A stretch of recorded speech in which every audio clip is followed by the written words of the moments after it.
Hello mga ka-GM, isang mapagpalang araw muli sa ating lahat. Ito po may gusto lang ako ma-share. Ito bali nag-modified tayo, no. Gumawa tayo ng isa itong makina na V8 engine. Yan. Tapos kinabit natin yung kanyang connecting rod dito sa labas. Yan, tinornilyohan natin. Tapos nakakabit yung kanyang piston. Apat na na connecting rod with piston. Yan ang kinabit natin.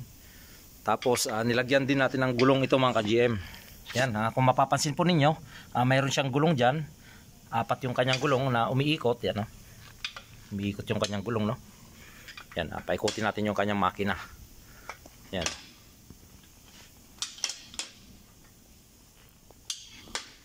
Yan, so ngayon, bali ito mga ka-GM, kaya ko ginawa ito at minodified, no? Kasi ito gagawin nating lamesang maliit, no? Maliit na lamesa, yan. Tapos lalagyan kasi natin ito ng salamin. Yung salamin na makapal para maganda siya. Para hindi siya mabasag, no? Yung salamin na makapal, bilog.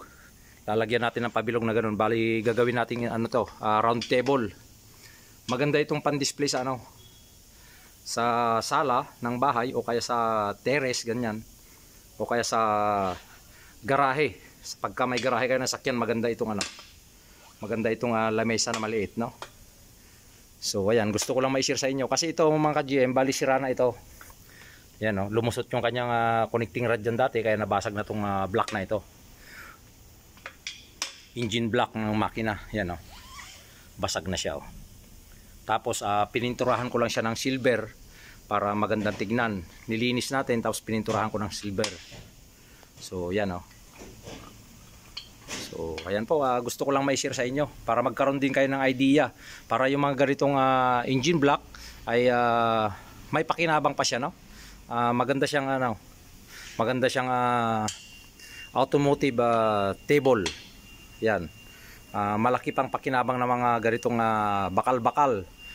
Kaya yung mga bakal-bakal diyan sa mga natin, wag basta-basta itatapon kasi pwede siyang i-modified o may panggagamitan pa kayo. Yan.